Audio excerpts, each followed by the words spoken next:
Le comentaba en nuestro más reciente resumen que la organización Artículo 19 presentó su informe sobre el estado del periodismo en México, denominado Barreras Informativas, y vamos a hablar al respecto con su director regional para México y Centroamérica, Leopoldo Maldonado. Polo, ¿cómo estás? Gusto saludarte.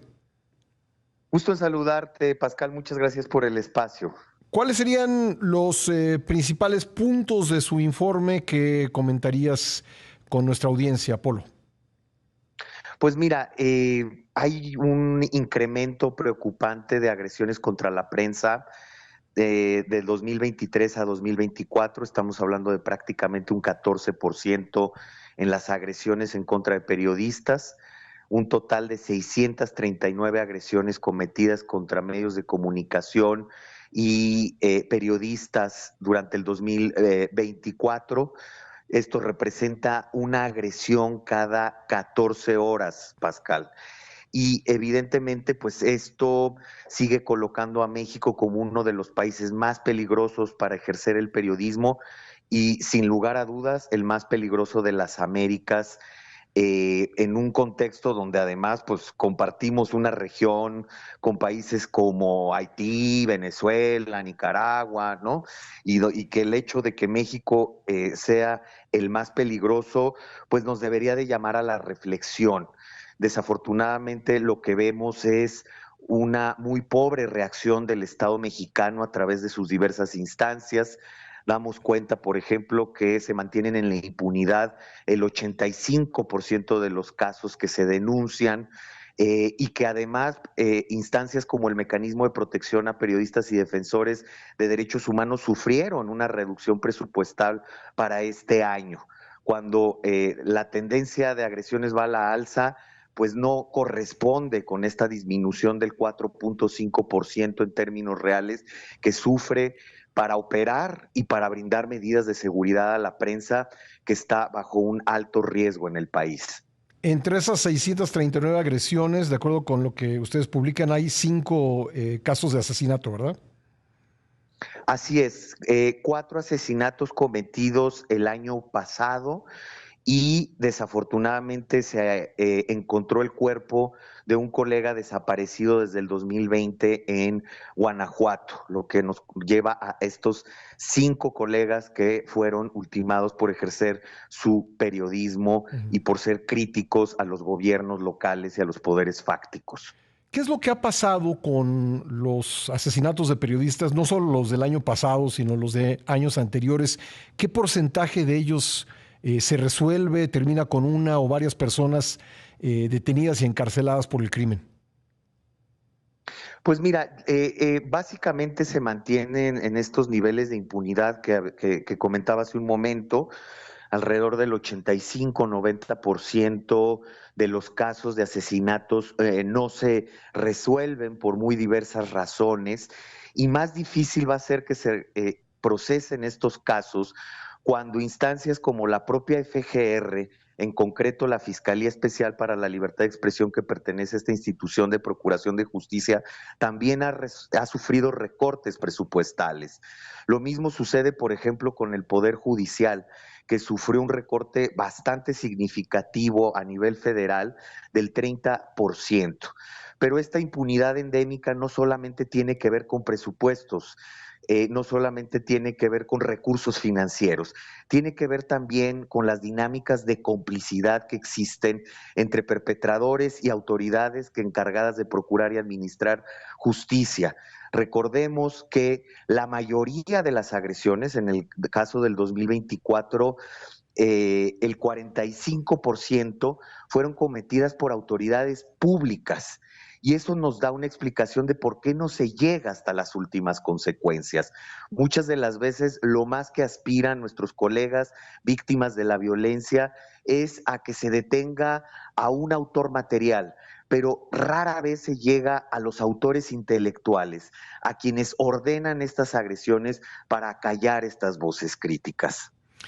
El que 85-90% de quienes agreden a un periodista o peor aún lo matan, queda en la impunidad, Polo, pues esa es una invitación a que estas agresiones continúen.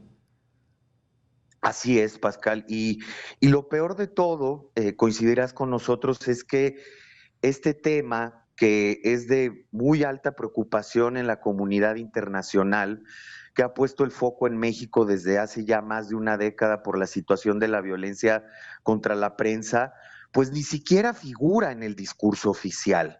Entonces, lo primero es reconocer el problema y tomar acciones concretas para que de una vez por todas se pueda erradicar esta dinámica de violencia. Repetimos, una agresión cada 14 horas contra la prensa pone en entredicho la viabilidad democrática del país.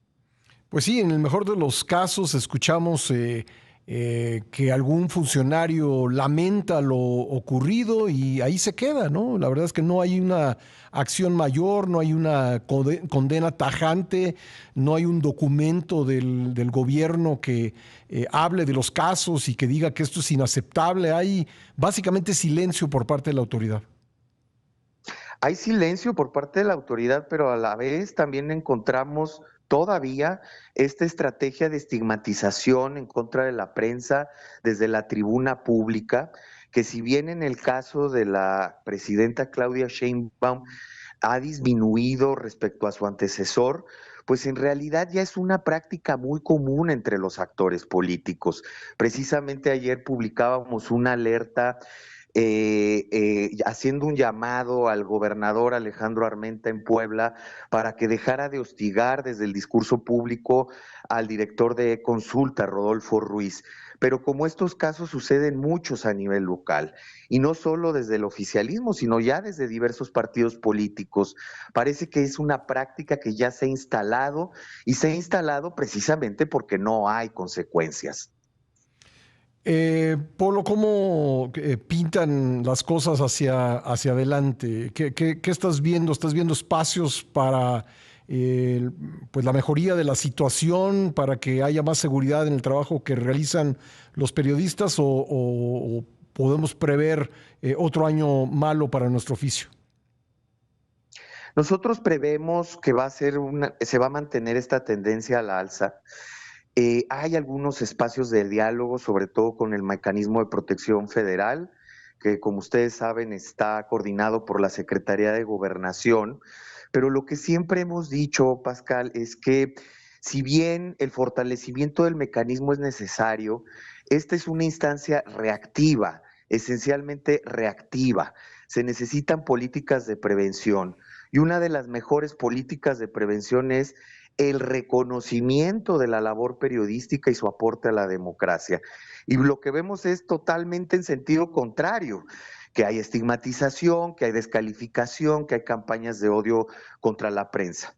A la par vemos que no hay mecanismo de protección que aguante este nivel de solicitudes, de medidas de seguridad, si no se acompaña de medidas de justiciabilidad, si no hay acceso a la justicia. El mecanismo va a seguir rebasado, va a seguir fracasando, va a seguir teniendo presupuestos insuficientes si estos niveles alarmantes de impunidad se mantienen pues de manera prácticamente absoluta. Por otro lado, la desaparición del INAI, pues que se había vuelto a través de las consultas públicas de información una fuente para el trabajo periodístico, ¿qué implica para el oficio, Leopoldo?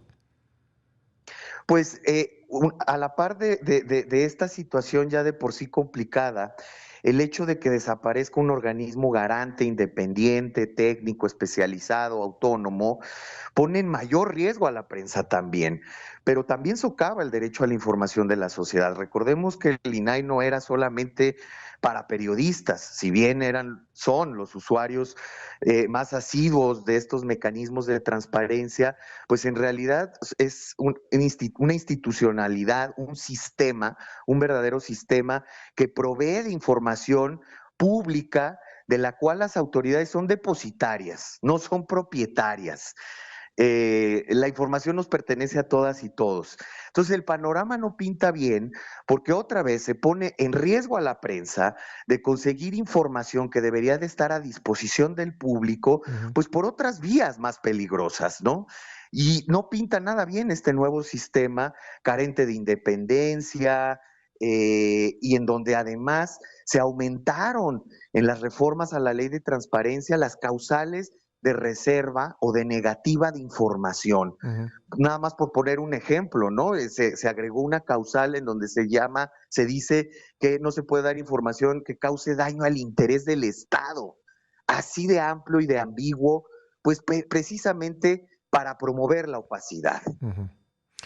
Bueno, y todavía falta ver qué va a pasar con el cúmulo de información en los archivos del INAI, porque pues hasta que el INAI existió se garantizaba de alguna manera la secrecía de quien había solicitado la información, y eso a lo mejor se acaba, Polo, pues personas que se vieron afectadas por la difusión de situaciones ilegales, por ejemplo, ahora pueden saber quién pidió esa información y quién contribuyó a divulgarla. Sí, efectivamente es un panorama poco halagüeño. Te refieres, creo yo, a la Plataforma Nacional de Transparencia, por Exactamente. ejemplo, en cuya transferencia se nos ha prometido que pues no se van a rasurar los 14,000 millones de archivos que estaban cargados en esta plataforma que era punta de lanza en América Latina y no solo en la región, sino en todo el mundo. No hay garantías de que esa información esté siendo trasladada íntegra. Lo que escuchamos son discursos y promesas y validación criptográfica, pero hay toda una serie de elementos técnicos que desconocemos en este trasvase de la información que ahora va a gestionar el propio Poder Ejecutivo Federal. Y no solo información de las instancias federales, va a administrar información de las instancias locales también. Sí, exactamente. Pues, Polo, ¿dónde podemos encontrar el informe completo de artículo 19?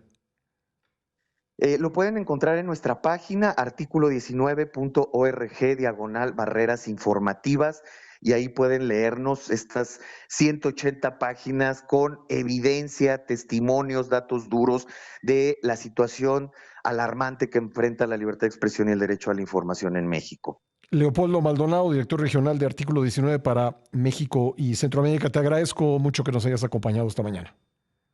Al contrario, Pascal, muchas gracias a ti. Gracias.